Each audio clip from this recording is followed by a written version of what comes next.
In today's video, I'm going to be telling you guys a story time on how I got kidnapped in Port Harcourt. I got kidnapped in Port Harcourt.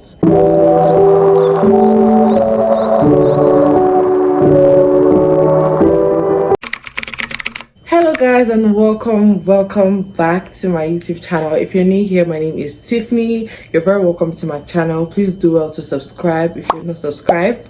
Like, comment and share. And to all my regular viewers, welcome. So you guys, I'm extremely happy today. Why am I happy? We've hit 400 subscribers, you guys. Like, I'm so happy, I'm so grateful. In fact, you guys are the best because it has happened in such a short time, and I cannot be more grateful to you guys because I mean, who am I? We've hit 400 subscribers, on the road to 1,000 subscribers. So please, I appreciate and I would love it if you subscribe, because it's not fair now. Why are you guys watching and you're not subscribing? What's the point? Just subscribe. Like, I work hard to make sure that I give you guys content. I didn't give you guys content last week, but at least I dropped it short. Okay, so I'm working so hard. All you need to do to support me is just subscribe. Just hit that button right there. Just subscribe. That's all. Okay, so without wasting your time, let's get right into the video. So in today's video, I'm going to be giving you guys a story time on how I got kidnapped in Port Harcourt. I got kidnapped in Port Harcourt. I never really said this story. I think I said it before, not on this channel though, but yeah. So when I was in secondary school, not only when I was in secondary school, even right now, I'm really extroverted. Like, I like to be outside, would like to be outside. I never really like to be indoors or in a, like, I don't know, I always like to go out. Do you get, like, as soon as I feel choked when I'm just inside. So I was in like I can't remember the exact class I was in, but I was supposed to see a friend of mine at Pleasure Park, and then I was always going to Pleasure Park, like every time. I was so familiar with Pleasure Park, like that was literally the easiest place for me to access, and almost everybody was always going to Pleasure Park too. That was when it was new. So yeah, so what happened was that I was supposed to see a friend of mine at Pleasure Park, but I did not tell anyone at home where I was going. I don't know how clear that picture is, not really clear to me right now, but I think I did not tell them where I was going to, or maybe just my younger sister knew. I wasn't really sure how that played out, but somehow my parents were not aware, and I don't think my siblings were aware as well. I don't even think they were around, so I'm trying to understand or think. But then, first of all, number one moral lesson is always make sure someone knows where you're going to before you go there. Please do not leave your house without telling someone. Even if it's your sibling, just tell someone. So I think that one, I wasn't really hiding where I was going to. Do you understand? Because it was not that deep now, Pleasure Park.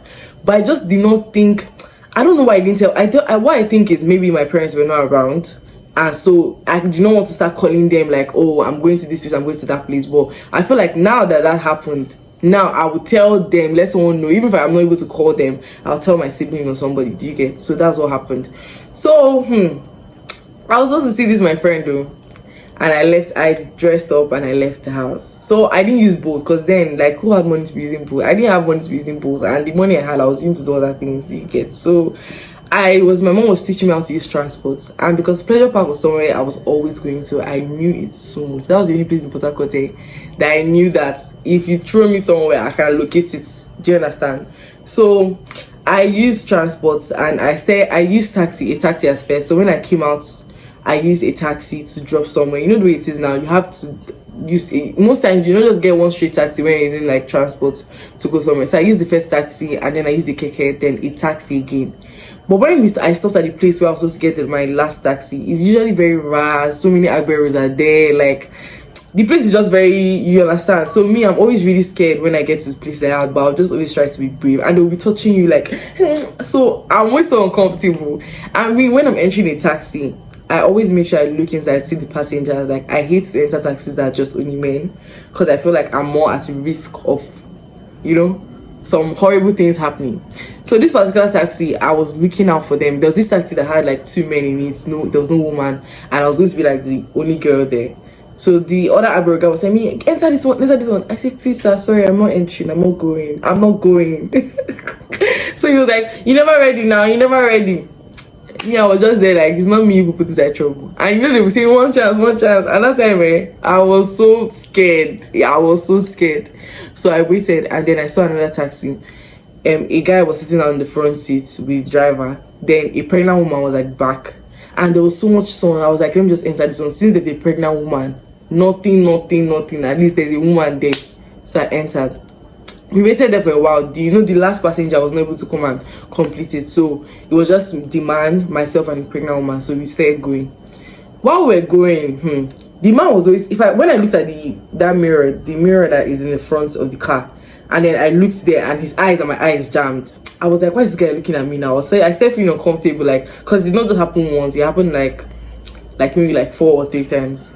So I started getting uncomfortable, I started getting alert of my environment. I held my bag. I just only carried a small black cross bag. So I held my bag, and then I took out my phone and held my phone in my hand. So I was trying to look at the mirror to see if I was still seeing him looking at me, and he was still trying to like look at me and see. So I was just like getting uncomfortable, but I was still maintaining myself.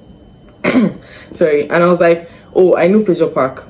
There's no way I will not be able to know when I get to Pleasure Park. So I didn't really think about it so much at that time, but I was just like really alert when I saw how he continuously kept on looking at me. So when we got to my destination, like we were driving, this was Pleasure Park by this side, so we're going forward. So he was driving really fast. So I was like, oh sir, please, we're at Pleasure Park. That can he just he will not be able to enter because the taxi now is not a boat guy. So I wanted to drop and like pay him and then cross over to enter Pleasure Park.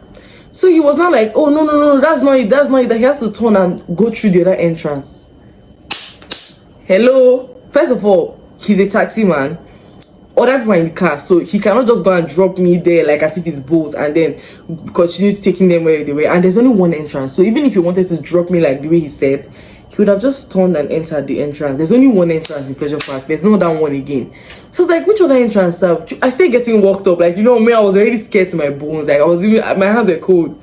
I was like, which other entrance? I was just shouting like, what's happening?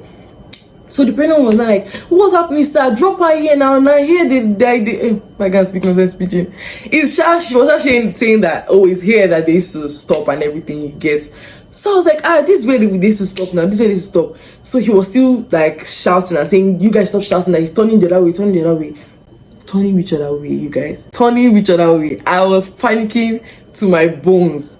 Next thing I started saying, please sir, please. I started tapping his shoulder from the back of the seat. Because I was at the back, and then I was tapping his shoulder like, please sir, please stop. He just put his hand inside that pocket stuff of the car and brought out a knife and pointed it at me.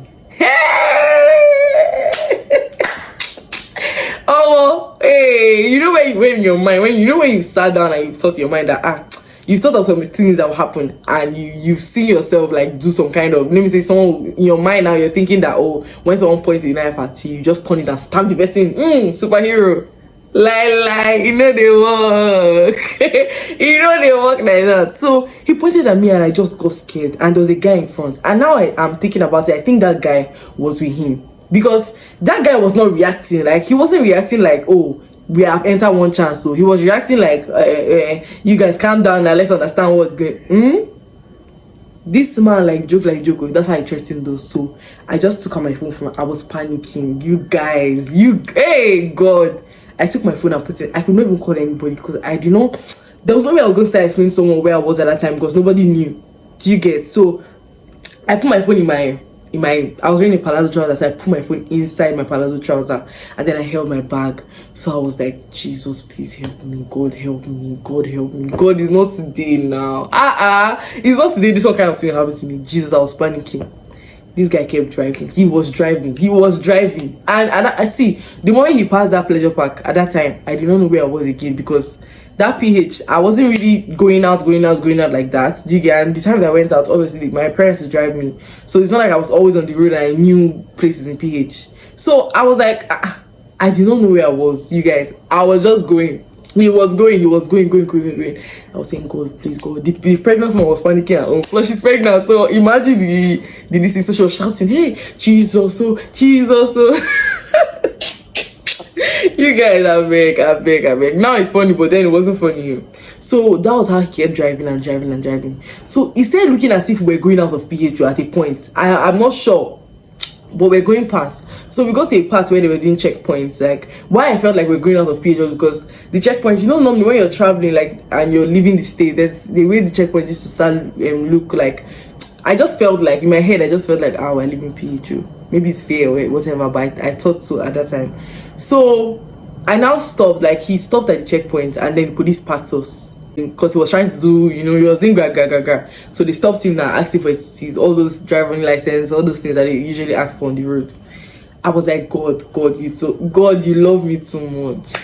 God, you cannot do this. I cannot die today. They can't carry me anywhere today. So the first thought that came to my mind was come down and run. But I was like, run. Where am I running to? So the police guys that were there, I was telling the woman, please, can you open the door? She was like, no, calm down, no, police go shoot, oh, he go shoot, oh. I said, hey.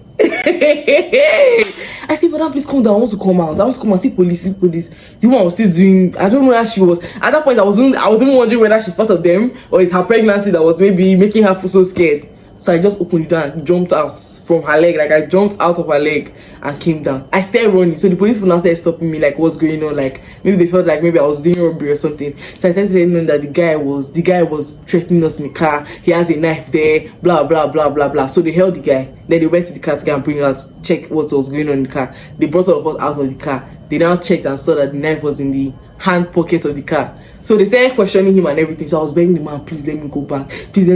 So I was still in Port Harcourt at that time. Obviously, I think I was just overthinking it. But then I was in Port Harcourt, so I was begging them. These police people are now, they were focusing on the guy. Yes, they were supposed to focus on the guy, but I needed to be out of there as soon as possible. So one other guy now told me that let me enter his car so he can take me as he's going. I say, Oga, hey, the one I've experienced now, my fear has, I just felt like maybe it could be if I kidnapper come and kidnap me. And so I was begging the policeman, please, I want to go back. He said they cannot live there and drive us. So they stopped the taxi man and then they told us to enter the taxi and go. Inside the taxi I was praying. You guys, I became a prayer warrior, pastor. That's my name. Mama I said, inside the car, I was now saying, God, please protect me. God, I beg. Hey, nobody knew where I was going to. At that point, my mind didn't tell me, oh yeah, come on, call somebody so that you guys can move. But at the end of the day, we now got into the car and they took us finally back to where we're supposed to go to Sha. Not to Pleasure Park, okay? They took us back to like where we're coming from. And then I stopped at where I was supposed to stop. Then I entered the keke and went back home. Jesus, when I go home, I prayed. I was thanking God. And I don't think I told anybody for a long time until later on, because I wasn't scared that, just this one experience now. Thank God and keep it to yourself. I beg. So I was just thanking God that, God, thank you for saving me this time around. I beg. In my life, I will not try it again. In my life, I will not, what I'll do, confess all the things you've ever done in this life to God. So that was what happened. Thank you guys so much for watching my video. Please do well to like, subscribe, and comment like I said at the beginning of the video. I love you guys so much for continuously supporting me, continuously watching my videos. Thank you guys. Remember to turn on your post notification bell so that you will not miss my next video. Bye. Love you.